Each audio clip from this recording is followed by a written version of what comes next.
bonjour à vous. Je donc vous propose le tirage sur cette thématique qui m'a été suggérée par les cartes que j'ai prises hier. Voilà, avec l'oracle d'Ecta.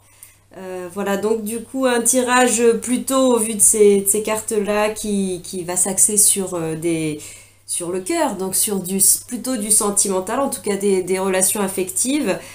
En centrale, et je pense que c'est là voilà, ces cartes m'inspirent plusieurs tirages. Le premier là qu'on va faire aujourd'hui, ça sera donc plutôt axé sur cette carte centrale du caducée, donc qui nous parle de la guérison, du soin, de la médecine, de message aussi, hein. C'est le messager, c'est Mercure, le messager des dieux.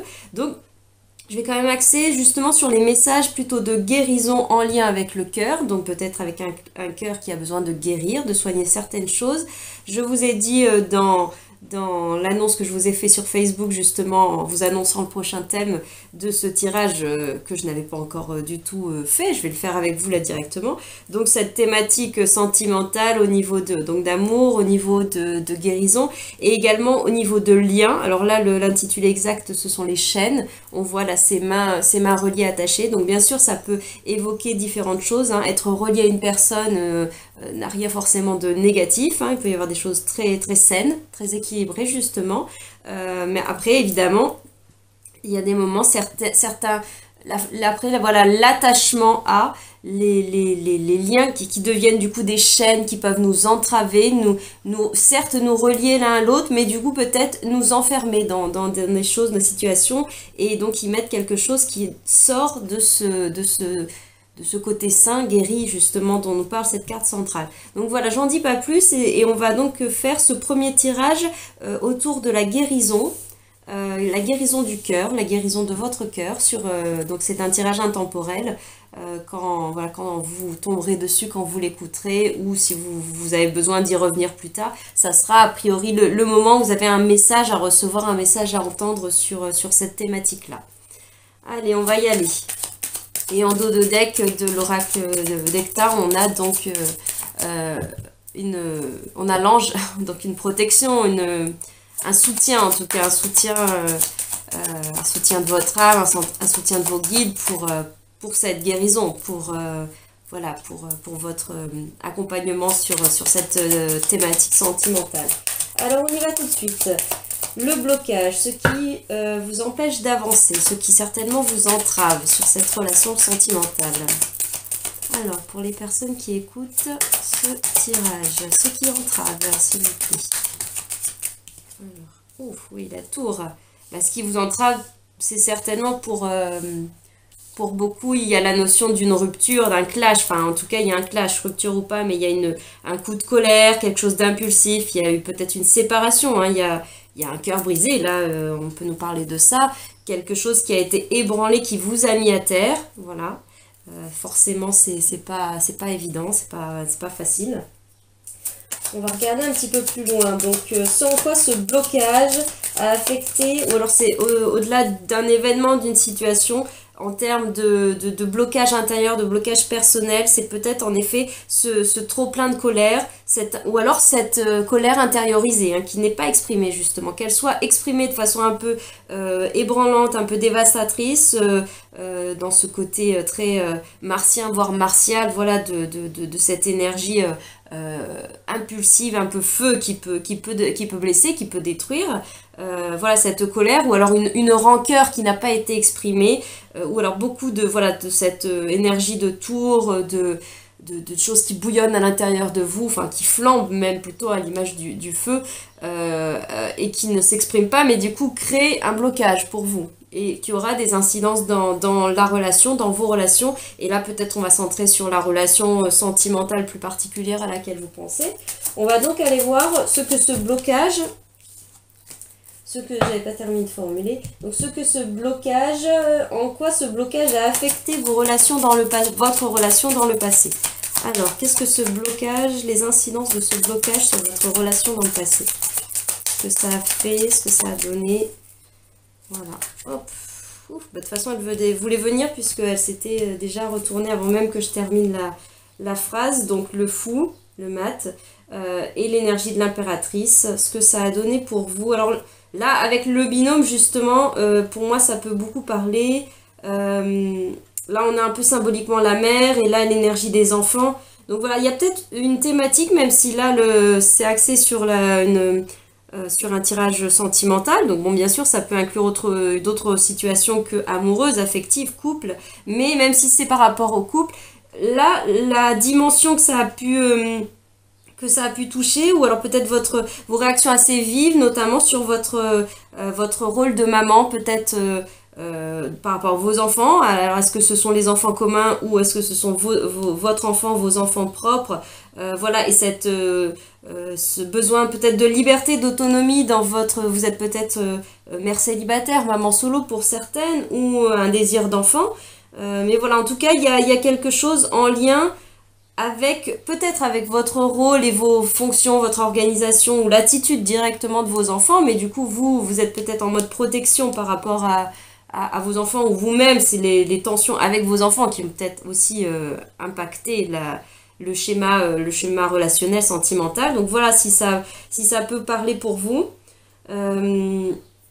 Ce qui me vient également dans le cas où vous n'êtes pas dans un couple, dans une situation de parentalité ou en lien, enfin que les enfants concrètement, enfin être mère ou père, où les enfants sont pas quelque chose qui sont particulièrement présents dans votre vie, c'est le côté du coup maternant. C'est peut-être voire un peu étouffant, puisque là on a un côté qui bouillonne, ou en tout cas de la colère, comme un peu une colère, mais qui devient maternelle, et en cela j'en reviens à l'idée du coup des liens qui deviennent des liens d'attachement et qui sont pas toujours du coup sains, équilibrés par rapport au cœur, par rapport au sentimental. Voilà, ça peut être justement ce genre de réflexes qu'on peut avoir, d'attitudes qui viennent de comment on s'est construit, de comment on a été éduqué, de plein de choses, de nos besoins qui sont satisfaits ou insatisfaits, enfin qu'on tente de satisfaire. Il n'y a aucune critique là-dedans, on ne peut plus humain. Après, quand on est sur un cheminement, un chemin vers soi, de développement personnel ou plus particulièrement de cheminement spirituel, voilà, je le dis particulièrement puisqu'on a quand même l'ange qui est là et on a en dos de deck également ici on avait le pape, donc on a une notion de foi, une notion quand même de reliance au divin. Donc quand on est sur un cheminement aussi spirituel et de développement personnel, un chemin vers soi, voilà, l'idée est en effet de vouloir peut-être travailler sur nos impulsivités qui sont un peu plus de l'ordre de l'humain, de nos conditionnements, de nos formatages de vie sociétale, éducation, etc. Pour ensuite aller vers des relations plus saines, plus équilibrées, qui soient moins teintées par justement la mécanique des manques, la mécanique des blessures, de l'ego, parce que là la tour nous parle beaucoup du mental, nous parle beaucoup de l'ego, hein. Donc voilà, cette tête peut-être hyper active, voilà, et donc l'idée ça serait peut-être en effet de sortir de nos schémas répétitifs qui induisent des liens d'attachement dysfonctionnels, où en fait voilà, on parle de blessure à blessure, d'ego à ego, du manque de l'un face au manque de l'autre, etc. Et en fait c'est une partie de ping-pong de cet ordre-là qui peut se jouer. Donc voilà, donc là notamment avec peut-être un réflexe un peu de vouloir soit d'être un peu dans l'énergie de protection de la maman, comme ça, un petit peu de considérer l'autre comme fragile ou comme trop instable, comme voilà, trop, on peut pas compter sur lui, etc. Parce que là on a beaucoup l'énergie de la fuite, hein, avec le fou, on est sur le libre arbitre total, mais qui peut s'échapper un petit peu. Alors est-ce que c'est vous qui fonctionnez comme ça, ou est-ce que c'est l'autre personne, et que du coup il y a ce côté un peu maternel plus ancré, hein, on voit c'est un arbre, enfin la base de l'illustration de cette femme qui représente l'impératrice, il y a un tronc d'arbre, on est avec la nature, on est avec la terre, donc c'est des choses très ancrées, quand même très solides, et là on est sur un personnage qui est dans le vide, et en plus de ça, il est sur une toute petite boule qui flotte en l'air, pardon. Voilà, et il jongle dans tout ça, donc il y a quelque chose d'insaisissable. Donc voilà, peut-être que ce contraste-là a été cause enfin, a été cause ou alors a été conséquence aussi, hein, l'un et l'autre se répond, de cette énergie de trop-plein. Voilà, peut-être que certaines phrases impulsives ou situations, peut-être, voilà, qui sont surgies toutes seules, on va dire, de l'un de l'autre, mais voilà, qui sont faites peut-être sans la dimension réflexive, voilà, le fait de faire de poser ses actes depuis un espace un peu plus éclairé de sa conscience et de savoir où dans l'état d'esprit de vouloir une relation aussi comment dire consciente, voilà, plus consciente que juste réactive d'ego à ego. À un moment donné, ça a sûrement engendré, voilà, ces attitudes à la fois peut-être de protectionnisme et aussi à un moment donné de oulala, tu m'étouffes, je veux ma liberté. Enfin voilà, on a ces deux mouvements là dans l'idée de la surprotection qui peut enfermer, qui peut étouffer un petit peu et qui peut, en fait, indirectement, en voulant retenir, en voulant relier l'autre et être en lien avec l'autre pour répondre à son propre besoin de reliance, va peut-être avoir tendance par contraste, par cet effet un peu cloche, peut avoir la conséquence peut être que l'autre, au contraire, encore plus le pousser dans son élan de fuite, son élan d'instabilité et être encore moins dans l'intention que ce personnage pouvait vouloir tendre à vivre pour lui et puis pour la situation, pour la relation. Alors, on peut voir maintenant comment ce blocage affecte votre évolution personnelle et vos relations et votre relation. Alors là, on était sur comment ça avait influencé dans le passé et là, on va revenir plus sur maintenant, là, comment ça influence actuellement. Les conséquences que ça peut avoir actuellement sur ce lien en particulier, peut-être. Alors, l'influence actuelle. Ouh, le chat, bah oui, je pense bien qu'il y a une situation de fuite, hein, de déplacement, de mouvement, peut-être de dissociation, où l'un et l'autre est parti dans des directions différentes, ou alors, même si ça, c'est pas, comment dire, définitif, enfin si maintenant, il y a un mouvement de recul, un mouvement de retrait, un mouvement un peu chacun chez soi pour l'instant. Voilà, voilà, il y a quand même cet élan de mouvement assez rapide qui se fait, donc à voir si c'est un mouvement vers ou un mouvement plutôt pour partir, voilà, ou en tout cas il y a une course là, il y a un élan de mouvement, de déplacement là aussi, hein, on nous parle quand même la tour nous parle aussi d'un mouvement très rapide, hein, avec ces cartes là, ça s'est accéléré, peut-être les chevaux se sont emballés depuis cet événement là, enfin en tout cas depuis les répercussions plus récentes de cette attitude-là, qui peut-être il y a un trop-plein et ça n'est plus acceptable, ou ça a provoqué un mouvement réactionnel de fuite ou de dire stop, quoi, pour l'un, pour l'autre. De toute façon, puisqu'on parle de guérison du cœur et justement de sentiments un peu d'attachement, bon là on sent dans l'énergie quand même qu'il y a quelque chose où la personne elle n'est pas libre de ses mouvements, elle est même un peu oui, comme un prisonnier, donc du coup on sent bien qu'il y a quelque chose qui est souffrant, donc ça serait pas surprenant que ce soit de cet ordre-là, hein, de clash, de rupture, de l'autre a fui, ou vous-même avez fui la situation. Alors on va regarder un peu la synthèse et les conseils. Hop. Synthèse, conseil pour vous, est-ce qu'on est toujours dans le cadre? Hop. Là on a le magicien. Alors, il peut vouloir dire bien des choses, mais la première chose qui me vient quand même, c'est attention à la manipulation, peut-être vous-même, à la manipulation affective, ou voilà, par rapport à peut-être à une intention un peu plus sincère et compréhensible de reliance à l'autre, par rapport à ce lien de cœur, cette intention qui est là, mais de ne pas utiliser les leviers de manipulation des émotions ou de quoi que ce soit, de chantage ou de je ne sais pas quoi, pour vouloir tendre à l'assainissement, l'apaisement de votre relation. C'est pas forcément la carte à jouer, j'ai envie de dire. C'est pas justement forcément ce trait-là, cette attitude-là, cette action-réaction à valoriser, à empuissancer pour vous, voilà, dans l'idée de venir à quelque chose de plus sain, de guéri, en tout cas de guérir votre cœur, hein.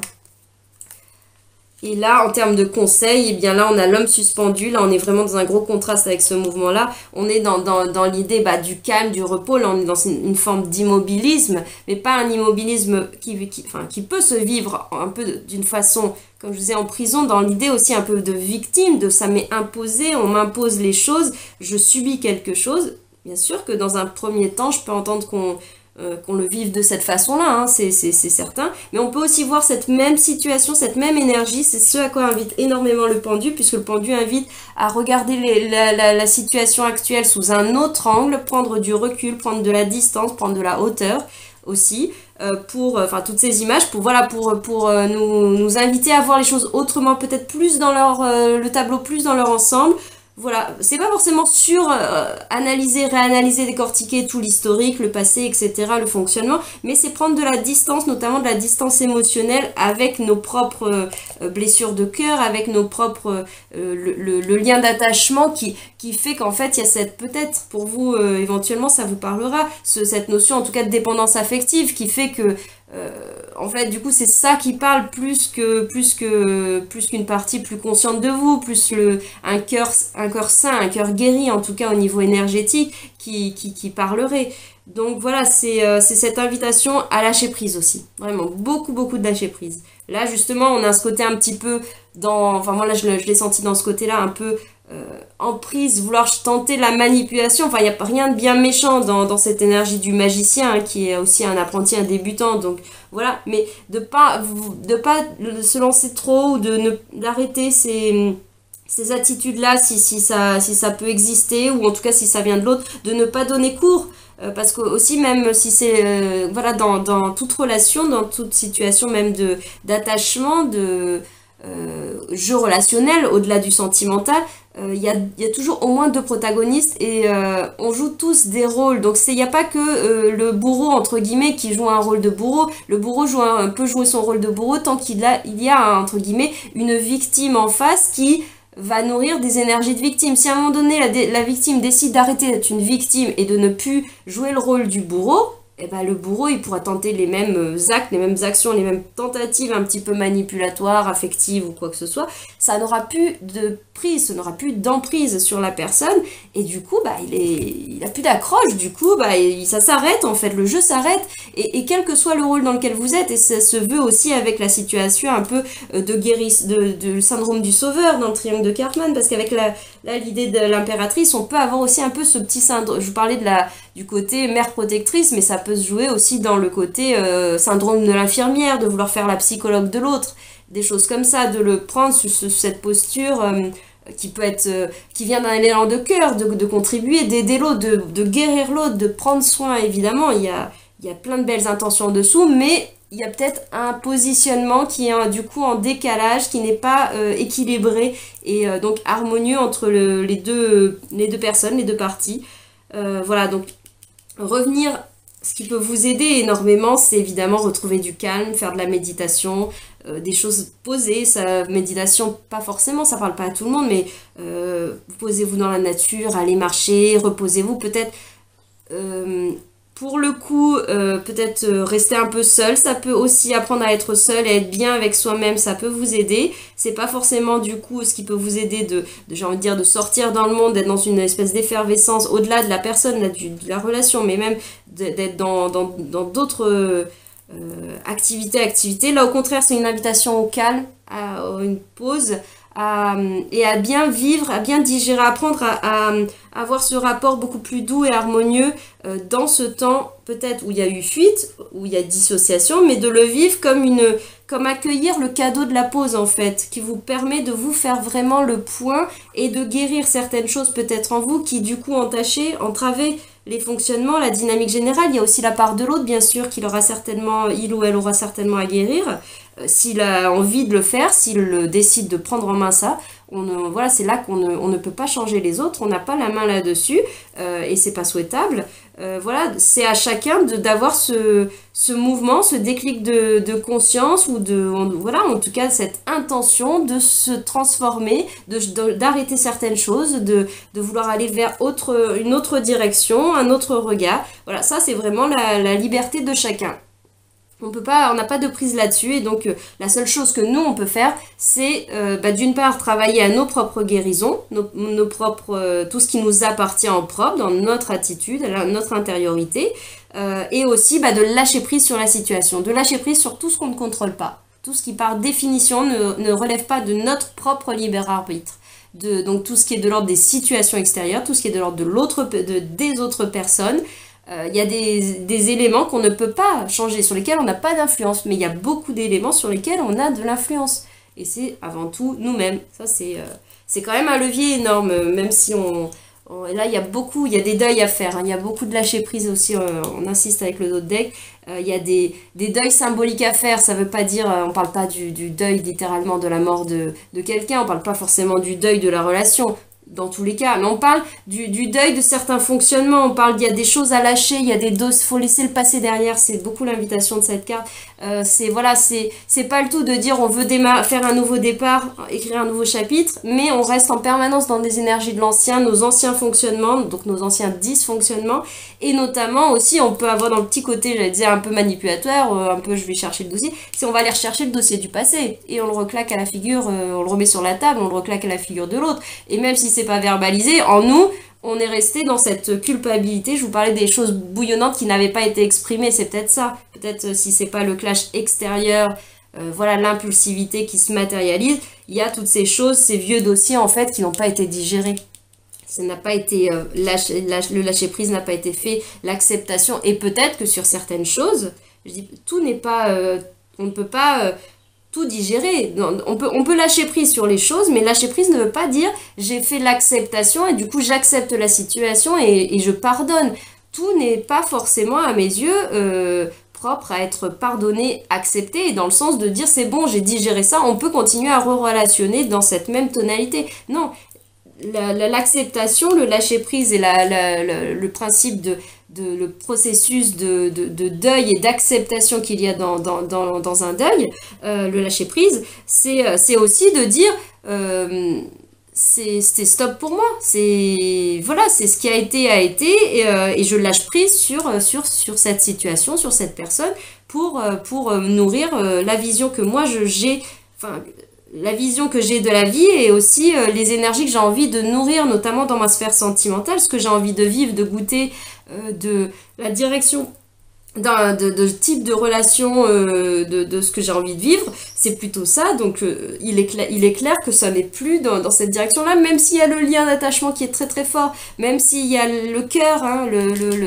l'amour est très présent, mais voilà, c'est à voir justement c'est un amour comment. Est-ce que c'est un amour vraiment bien guéri qui découle de cet espace-là, ou est-ce que c'est encore un amour attachement, un amour dépendance, un amour un peu de possessivité, un amour enfin voilà, où on veut un peu s'appartenir, contrôler l'autre. Je dis pas que c'est bien au-delà de notion de fidélité, de quoi que ce soit, c'est pas de ça que je parle dans l'état d'esprit, voilà, qui n'est pas des plus de l'ordre des relations conscientes, des relations plus du coup plus harmonieuses, en tout cas à mes yeux, où on sort justement des jeux de rôle, des jeux de pouvoir, des jeux d'ego. Voilà, donc c'est à voir ce que vous avez envie de vivre dans l'absolu, avec cette personne, au-delà de cette relation, ce que vous avez envie de vivre. Et on va regarder une dernière carte qui nous parlait donc de l'enseignement, la leçon spirituelle qui était là, et ça ne me surprend pas ce qui était déjà là en dos de deck tout à l'heure, pour vous, et par rapport à une énergie d'empereur aussi, hein, de stabilité, enfin de l'homme, hein, de façon générale, et de la stabilité. On a l'ermite. Alors est-ce qu'on est dans le cadre? Oui. L'ermite, c'est une leçon de sagesse, hein, c'est une grande leçon d'introspection, c'est une grande leçon de connaissance de soi qui peut passer par dire non, par dire stop, comme je vous disais, je vous en parlais déjà, de commencer en conseil, d'accepter, et d'essayer d'aller vivre, d'être bien avec soi-même. C'est ce qui nous permet aussi de sortir, c'est proportionnel, c'est un jeu de plateau de la balance par rapport au principe de dépendance affective, ou en tout cas de toutes nos blessures émotionnelles qui vont faire que le regard de l'autre est important, est important au point de de définir nos propres émotions, nos propres états d'âme, état d'esprit, état d'être, etc. Le regard de l'autre, ou la présence de l'autre, ou la vie de l'autre, ou ce que l'autre donne ou ce que l'autre ne donne pas, va complètement influencer notre intériorité.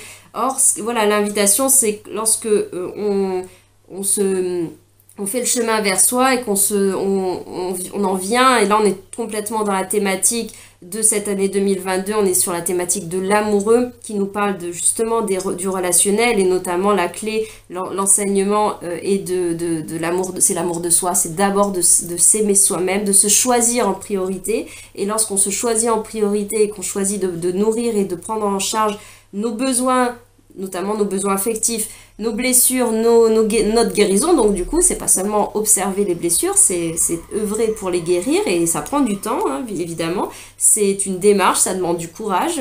Très franchement, c'est plus facile de remettre un couvercle sur ce qu'on a commencé à voir du coin de l'œil, de pas vouloir voir nos zones d'ombre et nos fonctionnements, nos dysfonctionnements, et de mettre ça sur le tapis et de vouloir voilà, voir les choses autrement. C'est plus confortable, en tout cas c'est la zone plus de connu, que de oser faire ce pas vers l'inconnu, donc sortir de la dite zone de confort qui est plus une zone de connu. Voilà, comme je l'ai dit sur différentes vidéos, il me semble.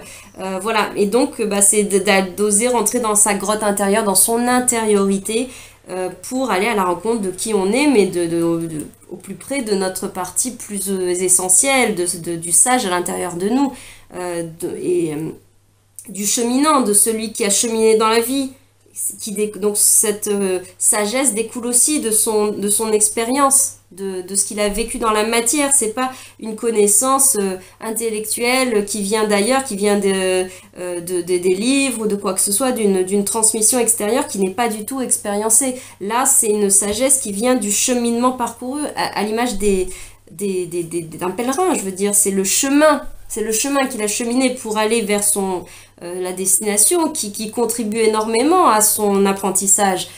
C'est tout ce processus-là qui est le processus d'un pèlerinage. Ce n'est pas seulement aller dans un certain lieu, être dans un certain lieu. C'est pas que l'étape d'y être, en fait. C'est tout le cheminement d'aller d'un point A à un point B, et puis certainement d'en revenir, mais pour aller à la rencontre de soi-même. Au fur et à mesure des pas marchés, on se connaît soi-même de plus en plus, on découvre les chemins, les directions dans lesquelles on veut davantage aller, celles qu'on ne veut plus forcément emprunter, notamment sur un plan sentimental, sur un plan affectif, et voilà, ça apporte énormément de sagesse et de conscience aussi, hein, de la lumière de cette conscience qui est là pour vous, hein. Voilà pour votre tirage, qui j'espère vous aidera à guérir bien des choses, hein. Et oui, vous voyez là le vertige, ça renforce aussi l'idée du courage dont je vous parlais, parce que là il faut du courage pour oser aller emprunter ce chemin de traverse, un peu ce chemin très sinueux, tortueux, ce chemin aussi où la personne elle est seule. C'est l'aventurier qui part à l'aventure, mais il part à la conquête de lui-même, en fait. Il part à la conquête des choses inconnues, il se met au bord de cette falaise pour aller se rencontrer plus profondément, plus puissamment, et dans une idée aussi d'être beaucoup plus plein de lui-même, plus conscient, et ce qui à terme l'amènera, que ce soit dans cette relation ou dans une autre, avec cette personne ou pas, qui l'amènera à vivre des relations bien plus conscientes, bien plus imprégnées de son essence originelle. Ce qui fait que ce qui passe par des moments difficiles, des moments où on ne vit pas, on ne goûte pas encore la joie, le plaisir, la légèreté, ou tout ce qu'on veut vivre, hein, peu importe, hein, le bénéfice du deux, le bénéfice de la relation. Voilà, pour en arriver à vivre cette tonalité, j'ai envie de dire cette note-là, aller dans cette strate de type de relation plus harmonieuse, avec cette personne ou avec d'autres personnes de façon générale, il y a certains chemins à emprunter, il faut en passer par là. Enfin, il faut, si on en a envie, si on en a l'élan, on a toujours le libre arbitre de décider de faire autrement, de rester dans la situation, ou au contraire, même si c'est pas cette situation-là, mais de reproduire d'autres situations qui pourront se dérouler avec les mêmes cartes, j'ai envie de dire, avec les mêmes éléments. On peut aussi décider de mettre carte sur table et puis de dire ok, bah moi ces cartes-là, j'ai plus envie de jouer la partie avec ça, j'ai envie de jouer la partie avec ces autres cartes-là que j'ai pas encore, même si je voulais les vivre, j'avais envie de vivre ce cœur, cette guérison, mais je les ai peut-être pas encore mis suffisamment au centre de mon expérience, je les ai pas tant utilisées comme on pourrait sortir notre joker. Voilà, ces cartes-là, on en fait nos jokers principaux, qu'on a envie d'utiliser, et de là, on va pouvoir vivre d'autres choses dans la vie, dans la matière, concrètement, plus tard, avec le temps que ça prend de l'introspection. Alors, pour vous, une dernière carte, dernier message de l'ermite. Quel est le message de sagesse de l'ermite? Alors, d'oser... oui, à l'orgueil, hein, d'aller travailler sur le mental, pardon. Je vous parlais de la tour qui nous renvoyait beaucoup à la tête, à l'ego. Enfin, voilà. Je veux dire, la tête, la réflexion, la sphère mentale n'est pas que ego, n'est pas que dysfonctionnement, mais c'est de savoir, l'ermite, en allant à la rencontre de lui-même, il n'a pas détruit l'ego, il a refait de l'ego son allié, il a su l'observer, il a su voir à quel moment c'était la réaction de l'ego qui est comme un gardien, mais en mode bodyguard, très protecteur, très sur la défensive, mais qui, pour vous protéger, vous fait éviter les situations qu'il juge de lui-même par son encodage, son expérience comme dangereuse. Il vous les évite, ou au contraire, il va au conflit, il va au clash, il vous fait... c'est une partie de vous, hein. Elle donne l'impulsion, mais j'ai envie de dire, elle prend les commandes du tableau de bord de votre être à ce moment-là.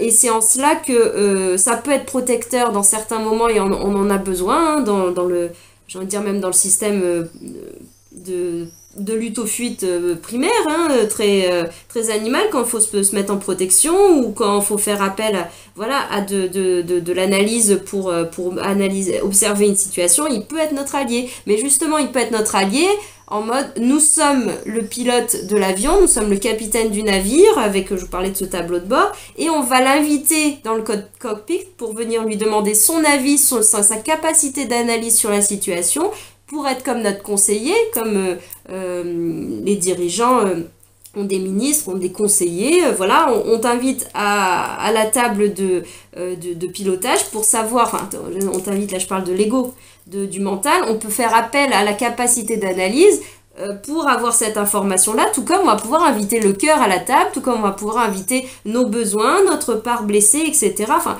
on peut inviter aussi des parts supérieures, hein, consulter nos guides spirituels, etc.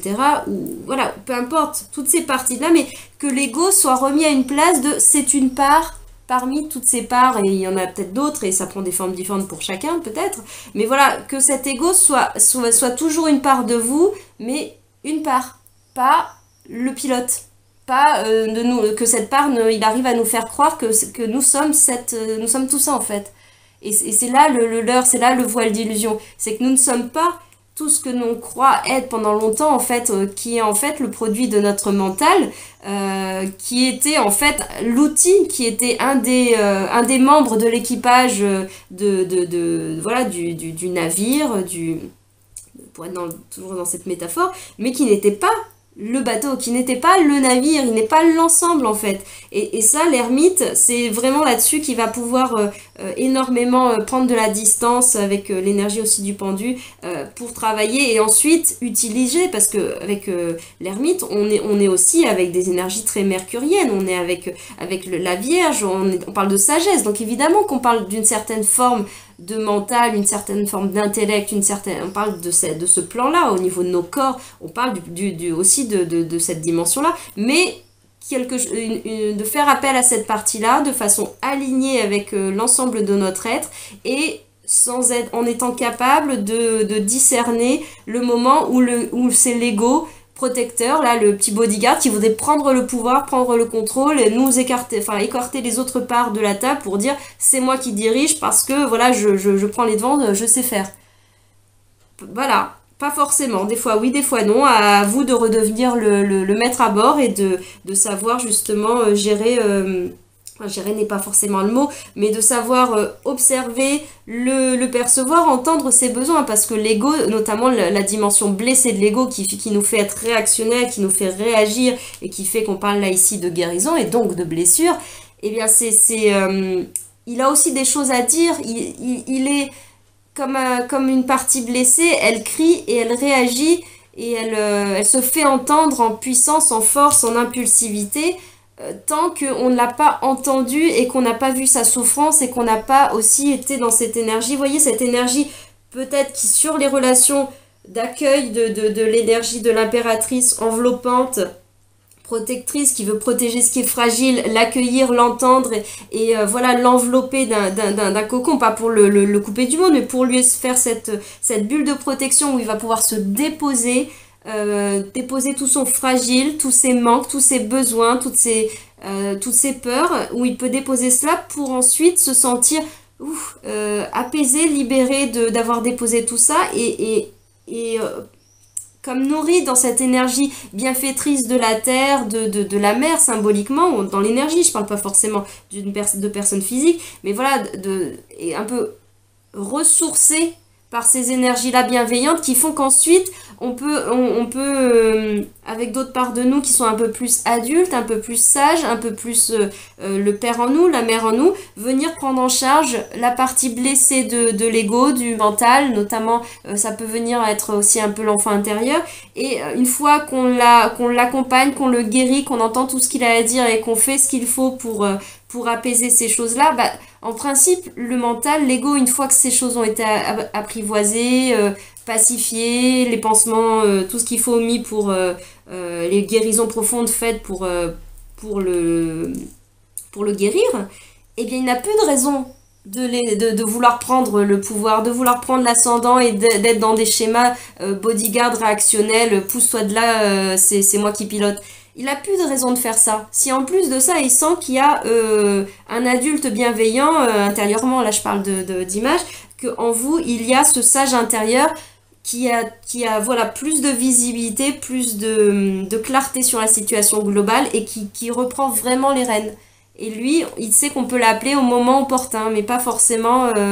c'est plus lui qui se sent la responsabilité de survie, de préserver l'être que vous êtes dans son entièreté. Voilà, je vais arrêter là pour ce tirage qui vous aura peut-être permis d'entendre des choses, de faire le point sur une situation qui avait besoin de guérison, besoin de soigner, de penser certaines plaies du cœur, peut-être de la guérison aussi pour se détacher, de défaire ces chaînes-là, hein, s'en libérer. Bien sûr, le tirage en lui-même, moi je vous dépeins des énergies, ce qui vient, ce qui capte, ce n'est pas un tirage qui guérit, évidemment, ce n'est pas le tirage qui est la guérison, mais par contre, en termes de messager, je vous parlais de Mercure, le message des dieux, le message de nos guides, de la part supérieure de nous-mêmes, en fait, aussi, qui vient nous insuffler l'information, les pistes, les petites prises de conscience qui vont être les déclics, qui vont faire qu'on va aller vers les guérisons. Et ça, les guérisons, les outils de guérison, j'ai envie de dire, ils sont multiples et ils sont propres à chacun. Il y a énormément de choses. La guérison, déjà, peut venir d'une compréhension, ça peut déjà, pour certains plans, sur certains nœuds, ça peut être la majorité de la chose. Ensuite, ça peut être des lectures, des conférences, enfin des choses dont on va être réceptacle, qui vont vraiment nous faire bouger, nous faire prendre au-delà de la compréhension mentale, mais vraiment une compréhension plus profonde, plus énergétique, où on sent qu'il y a des libérations qui se font. Et à certains moments, il y aura des protocoles peut-être à faire, des guérisons en allant voir des thérapeutes, en allant voir des personnes, que ce soit basé sur la parole, des approches plus thérapie brève, avec le côté comportemental qui allie justement ces parts-là. C'est pas le tout d'analyser, de comprendre avec la tête, même avec une tête un peu apaisée, mais avec la tête quand même, le but, c'est de faire descendre tout ça dans nos comportements, dans nos fonctionnements quotidiens. Et donc, c'est en cela que je trouve que les approches comportementales peuvent aussi être très aidantes. Voilà, il y a de tout, il en faut pour tout le monde. Et puis, pour chaque moment de notre vie, hein, par moment, on a plus besoin de telle approche. Dans un premier temps, peut-être que le mental a besoin de parler, de se dire, voilà, sur un plan plus mental, voilà, sur le chakra de la parole. Dans cet espace dont je parlais, bienveillant, et ensuite peut-être qu'il aura besoin de faire des choses plus actives, plus impliquantes voilà, dans son processus du coup peut-être coaching, enfin peu importe, il y a tellement de choses, c'est vraiment très très vaste et ça dépendra de ce qui vous parle. Donc voilà, c'est pas le tirage qui vous donne la clé de guérison, il vous ouvre des fenêtres, il vous ouvre des portes sur la situation, et c'est là-dedans que vous allez pouvoir vous-même trouver, tisser les pistes. Ou plus tard, il faut laisser infuser hein, parfois. Hein, là, on vous invite autant à laisser digérer aussi ces informations-là partagées sur un tirage et puis d'autres. Mais laisser digérer en soi toutes ces choses-là, c'est un chemin. Voilà, je vous souhaite un bon week-end et puis à très bientôt pour d'autres tirages.